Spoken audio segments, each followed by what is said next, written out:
नमस्कार आप सभी को बहुत स्वागत है आपका हमारे YouTube चैनल पर। बहुत सारे स्टूडेंट्स हैं जो ऑनलाइन पढ़ रहे हैं हमसे, कुछ YouTube के माध्यम से हैं, कुछ क्लासेस में भी हैं, नए कोर्सेज में भी आ रहे हैं। तो मेरे रेगुलर प्रैक्टिस के वीडियोस हैं जो जनरली दोनों चैनल्स पे अपलोड होते रहते हैं, ट्रूथ ऑफ एस्ट्रो पे भी और एस्ट्रो बाय मीनू पे तो रेगुलरली होते ही हैं। उम्मीद है आप लोगों को उससे लाभ मिल रहा होगा, और मिल रहा होगा तो बताइएगा ज़रूर, है ना। तो कमेंट्स जैसे मैं चेक करती हूँ और उनका कोशिश करती हूँ कि जवाब वहाँ पे ना देकर जिस भी कमेंट में कोई क्वेरी होती है तो मैं उसको अलग से वीडियो बना देती हूँ। तो मैं नाम तो नहीं जानती, या मैं नाम भूल गई हूँ, मैं ये भी कहना उचित रहेगा कि मुझे ध्यान नहीं है। किन्हीं ने अपना एक प्रश्न रखा था कि मैम आप हर लग्न के अनुसार किसी जातक के बिहेवियर को कैसे समझें, वो हमें बताइए। जो भी होंगे उन वो अपना प्रश्न पहचान चुके होंगे तो कमेंट में बताइएगा। देखिए, हर लगन के अनुसार तो बिहेवियर बताया जा सकता है बिल्कुल, लेकिन उसको कंप्लीट नहीं किया जा सकता। क्यों? क्योंकि उसमें मैं सिर्फ लग्न की राशि से ही बता सकती हूँ। चंद्रमा को मैं वहां पे नहीं ले पाऊंगी, या चलो ले भी लूं, अगर मैं लग्न की राशि और चंद्रमा की राशि एक ही मान के बिहेवियर बताऊं तो फिर ग्रहों की स्थिति से मैं कैसे बिहेवियर को समझा पाऊंगी आपको। तो ये काफी लेंदी प्रोसेस होगा। इसकी अपेक्षा पहले आपको ये जानना पड़ेगा कि बिहेवियर किस किस बातों पर निर्भर करता है, और पत्रिका में बिहेवियर समझने के लिए हमें क्या क्या देखना चाहिए। क्योंकि देखो, न्यूमेरोलॉजी से आप एक सेकंड में किसी का बिहेवियर बता सकते हो। रूट दिस इज डेस्टिनी ये है, ग्रेड ये बन गई तो फटाफट से बिहेवियर समझ में आ जाता है। इवन प्रोडिक्शंस भी हो जाते हैं। एस्ट्रोलॉजी से भी बताया जा सकता है, लेकिन हम क्या करते हैं, हम वो लग्न चंद्रमा के अंदर सिर्फ घूम कर रह जाते हैं। तो थोड़ा सा हमें अपना और सोच का दायरा बढ़ाना होगा, और पहले खुद अपने आप को ऑब्जर्व करो कि आपका बिहेवियर खुद का कैसा है, और वो क्या लग्न और चंद्रमा पर ही आधारित है, या उसके ऊपर दशाओं का प्रभाव आया है, लग्न में बैठे ग्रहों का प्रभाव आया है, वाणी स्थान पर बैठे ग्रहों का प्रभाव आया है, और पंचम में बैठे ग्रहों का भी प्रभाव आया है। इतना ही नहीं, लग्न पत्रिका तो आप ही की है। जहां जो ग्रह बैठा है, प्लेस्ड है, स्थित है, और जो उसके ऊपर प्रभाव है, ऐसा आपका बिहेवियर होगा। क्योंकि पूरा लग्न चार्ट क्या होता है, हमारा शरीर होता है ना। तो मेरे शरीर के ऊपर आप ये देखो कि भाई लग्न के ऊपर सूर्य बैठा है, वाणी पे मंगल बैठा है ना। मान लेते हैं बुध शुक्रवार में बैठे हैं, या पंचम भाव में शनि बैठा है। तो वो क्या होता है, सारे ग्रह आपकी टोटल पर्सनैलिटी को रिप्रेजेंट कर रहे हैं। पर्सनैलिटी बनाने के लिए खाली लग्न या चंद्रमा के ग्रहों का को यूज करके मैं खाली पर्सनैलिटी नहीं बता सकती। मुझे बहुत सारे कॉम्बिनेशंस को देखना होगा साथ में, तभी मैं पर्सनैलिटी बता सकती हूँ। क्यों मैं ऐसा कह रही हूँ, देखो, लग्न राशि है, वो आप हमेशा देखते ही हो कि लग्न में ये राशि है, तो चलो ये बिहेवियर उस जातक का हो सकता है। चंद्रमा इस राशि में है, ऐसा बिहेवियर उसका हो सकता है, ये जनरली हम बताते हैं। लग्न में स्थित ग्रह भी बिहेवियर को चेंज कराएगा। लग्न पर दृष्टि डालने वाला ग्रह भी बिहेवियर को चेंज कराएगा। वाणी स्थान में बैठा ग्रह, जरूरी नहीं है कि किसी की वाणी स्थान में शनि बैठा हो तो वो हमेशा कड़वा ही बोले, ऐसा बिल्कुल नहीं कहेंगे। या सूर्य है तो वो ऐसा ही बोले, ऐसा भी बिल्कुल नहीं कहेंगे। क्योंकि हम जो बोलते हैं उससे पहले हम सोचते हैं। जो हमारे दिमाग में होता है, जो हमारे विचारों में होता है, कहीं ना कहीं वही हमारे जुबान पर आ जाता है ना। क्योंकि हम अपने विचारों को दिखाएंगे कैसे, या तो अपने एक्सप्रेशंस के थ्रू दिखाएंगे, जो कि हमारे फेस से दिखेगा, हमारे बोलने से दिखेगा। तो बोलने से कैसे दिखेगा, मैं जैसे आपके साथ कम्युनिकेट कर रही हूँ, तो हो सकता है उससे पहले मैंने कुछ सोचा होगा कि भाई मुझे जाके इस तरह से बताना है आप लोगों को। तो जो मैं सोच रही हूँ वही मेरे वाणी स्थान पर दिखाई देगा। पंचम में देखिए कौन सा ग्रह है, मान लेते हैं पंचम में गुरु प्लेस्ड है। तो इसका मतलब जातक समझदार तो है, वो हर एक के सामने तो गाली गलौज करेगा नहीं अगर शनि सेकंड हाउस में है। तो यहाँ सारा चार्ट मिला के आपको बिहेवियर पढ़ना पड़ेगा। एक स्टेप से आप बिहेवियर बता ही नहीं सकते। आगे दशाओं का प्रभाव भी आएगा। सूर्य की दशा है, गुस्सा आ गया, आप क्या कहोगे, पहले तो इतना गुस्सा नहीं था, आजकल गुस्सा बढ़ रहा है। इसका मतलब दूसरे ग्रहों का प्रभाव आ रहा है। ग्रहों को छोड़िए, एक परिवार में 4 सदस्य रहते हैं, 3 बड़े शांत स्वभाव के हैं, एक के अंदर गुस्सा है। उस एक इंसान के गुस्से को देखकर, चिड़चिड़ाहट को देखकर बाकी लोगों के ऊपर भी इफ़ेक्ट आता है। वहाँ भी बिहेवियर का प्रभाव आता है। तो मैं एक छोटे से चार्ट के थ्रू मैं एक छोटा-सा बिहेवियर का प्रेडिक्शन आपको दे देती हूँ। तो मैं 1 मिनट लूँगी आपके सामने और मैं स्क्रीन शेयर करके एक जनरल कोई भी ऐसा मैं चार्ट लगा लेती हूँ, जिससे कि आपको किसी का भी बिहेवियर समझने में मदद मिल सकती है। तो चलिए, जो भी मुझे लगता है कि मैं आपको आपको बता सकती हूँ जिसके बारे में, मैं लगा लेती हूँ। क्योंकि मैंने पहले से ऐसा चार्ट का कुछ तैयारी नहीं की थी। लेकिन फिर भी मैं एक चार्ट आपको दिखा देती हूँ और इनका बिहेवियर हम समझने की कोशिश करेंगे। फीमेल चार्ट है, देखते हैं कि इनका क्या बिहेवियर होगा, है ना?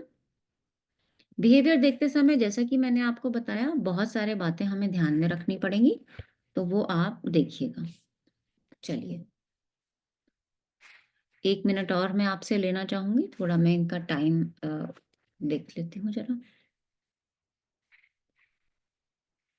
चलिए, आ जाते हैं, स्क्रीन शेयर मैं आपके सामने करती हूँ। अभी उम्मीद है आपके सामने स्क्रीन शेयर हो गई होगी। अ, तो फीमेल चार्ट है। अब बिहेवियर की अगर इसमें मैं बात करूँ तो मैं आपको बता देती हूँ। देखो, लग्न को देखेंगे, लग्न में कौन-सी राशि है? मिथुन राशि है। ग्रह कौन से प्लेस्ड हैं? शुक्र और बुध प्लेस्ड हैं। चंद्रमा किस राशि में है? कर्क राशि में है। अब आप क्या कहोगे कि मिथुन की क्वालिटीज़ भी हैं और कर्क की क्वालिटीज़ भी हैं। यानी एक तरफ तो द्विस्वभाव राशि की क्वालिटी आ रही है और एक तरफ चर राशि की क्वालिटीज़ आ रही हैं। सौम्यता होगी बिहेवियर में, बिल्कुल। सबसे पहले किसी का बिहेवियर देखो, तो ये देखो कि उसका चंद्रमा कहाँ प्लेस्ड है।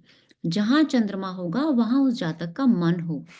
तो यहाँ पे क्लियरली कहा जा सकता है कि इनका मन कहाँ होगा, इनके घर परिवार में। उनके बारे में सोचते होंगे, उनको आगे आके हेल्प करने के लिए तैयार रहते होंगे हमेशा। साथ में राहु है, तो मन में एक डर का भाव तो देगा ही देगा कि कहीं मैंने ऐसा किया और किसी को बुरा तो नहीं लग गया, है ना? या योजना बनाकर हेल्प करना कि ठीक है, सीधे तरह से तो आप मेरी हेल्प लोगे नहीं, चलो इस तरह से मैं आपकी हेल्प कर देती हूँ। बिना बताए कई बार हम हेल्प कर देते हैं, है ना? तो वैसा बिहेवियर हो सकता है। मिथुन राशि है, द्विस्वभाव है, तो एक कार्य पर टिकना भी मुश्किल हो जाता है ऐसे लोगों का। हमेशा दुविधा रहती है मन में।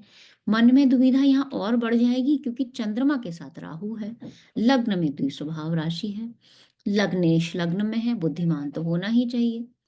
बुद्धिमान की ना कोई वो नहीं है, पैरामीटर नहीं है कि आप किसको इतना स्केल पे आ गए तो बुद्धिमान हो गए, है ना? सबका अपना तरीका होता है चीज़ों को समझने का। लग्न में बुध के साथ शुक्र है। अब देखिए वो जो ग्रह बैठा है वो किस भाव का स्वामी है? पंचम भाव का स्वामी है शुक्र, जो लग्न में बैठा हुआ है। यानी अपनी बुद्धिमत्ता का इस्तेमाल कहाँ पे होगा? अपने विवेक और बुद्धि को साथ में जोड़कर चीज़ों को प्रेज़ेंट करना। तो जहाँ बुद्धि के साथ विवेक भी आ जाएगा ना, तो वहाँ गलत स्टेप आदमी नहीं लेता है कभी भी अपनी लाइफ में। और जो अपनी बातें हैं, वो बड़ा सॉफ्टली, क्योंकि लग्न पर क्या है? शुक्र बुध, जो सॉफ्ट ग्रहों का प्रभाव है। तो ऐसा इंसान क्या होगा? बहुत ज़्यादा भड़काव उसके स्वभाव में, यानी इरिटेशन, एग्रेशन, ऐसा स्वभाव नहीं होगा। तो यहाँ विवेक को भी हमने लिया, चंद्र को भी लिया। अब आगे आते हैं कि बाकी ग्रह बैठे हुए हैं, इनका क्या बिहेवियर पर इफेक्ट होगा। गुरु शनि चतुर्थ में है, तो चतुर्थ में बैठा ग्रह उस इंसान के घर का माहौल बता सकता है कि घर का माहौल धार्मिक हो सकता है। गुरु जैसा प्रभाव होगा, शनि जैसा प्रभाव होगा, घर में कई बार नीरसता भी हो जाती होगी क्योंकि शनि कई बार नेगेटिविटी देता है। जाति का घर में ऐसा माहौल बना के रखेंगी। अब कौन ऐसा माहौल बना के रख सकता है गुरु शनि जैसा? जिसका लग्न में इतने सौम्य ग्रह हों, जो अपने परिवार के बारे में सोच सकता हो, वही तो अपने घर में गुरु शनि जैसा इफ़ेक्ट रखेगा। अदरवाइज़ तो जिसके लग्न में राहु जैसा प्रभाव होगा, तो हो सकता है उसके चतुर्थ भाव में सूर्य मंगल जैसा प्रभाव हो, घर में लड़ाई झगड़ा होता हो। तो ये सारी चीज़ें कहीं न कहीं इम्पैक्ट करेंगी। 12वें भाव में सूर्य मंगल है। अब 12वें भाव से क्या प्रभाव समझोगे सूर्य मंगल का? तो सीधा-सीधा हेल्थ पे इफ़ेक्ट आ सकता है। क्या इफ़ेक्ट आ सकता है? भई मंगल है, टेंशन देता है, सूर्य है, आँखों की समस्या दे सकता है ना? या आप कह सकते हो कि नींद में प्रॉब्लम हो सकती है। बहुत सारी समस्याएँ ऐसी आ सकती हैं, मुख से संबंधित समस्या हो सकती है, बालों का झड़ना हो सकता है। केतु अष्टम भाव में है, तो केतु क्या प्रभाव देगा कि आप किसी भी विषय को समझेंगे, गहराई से समझेंगे। ये किसी का ससुराल पक्ष भी हो सकता है। तो ससुराल पक्ष में शांत व्यवहार को लेकर सबको साथ में सामंजस्य के साथ लेकर चलना, ये भी आपकी स्थिति बता सकता है। क्यों? क्योंकि ससुराल पक्ष का जो स्वामी है, वो चतुर्थ भाव में गुरु के साथ बैठा है। और अष्टम भाव पर गुरु की दृष्टि भी है। तो अब आप समझ सकते हैं, किसी का बिहेवियर खाली लग्न, खाली चंद्रमा, ये मेष जातक राशि वाले ऐसे होंगे, वृष राशि वाले ऐसे होंगे, कोई भी कैसा नहीं होगा। उसके ऊपर उसकी दशाओं, उसके व्यवहार, उसकी परिस्थिति, कैसे माहौल में वो पले-बड़े हैं, कैसी दशाओं का सीक्वेंस उन्होंने अपनी लाइफ में निकाला है। अगर किसी ने बचपन से चंद्रमा, मंगल की दशाओं का सीक्वेंस निकाला है, तो हो सकता है उसने उस स्ट्रेस को झेला हो। किसी ने अगर सूर्य जैसी दशाओं का सीक्वेंस निकाला है, तो हो सकता है बचपन से ही उसके अंदर वो एग्रेशन बना हुआ हो उसके माइंडसेट में। किसी ने अगर राहु जैसी दशाओं को निकाला है, शुक्र जैसी दशाओं को निकाला है, उसका माइंडसेट अलग होगा। तो ये बिहेवियर मैं कहूँगी कि एक मैं राशि के आधार पर प्रेडिक्ट कर दूँ, हो ही नहीं सकता। आप खुद भी समझ सकते हैं, आप अपने आप को देखिए, बचपन से लेकर हर 5 साल में आप अपना बिहेवियर देखिए, आपको बदलता हुआ नज़र आएगा। है ना? जैसे-जैसे उम्र बढ़ती है, जैसे-जैसे विवेक हमारा विकसित होता है, हमारे बिहेवियर के ऊपर प्रभाव आता है।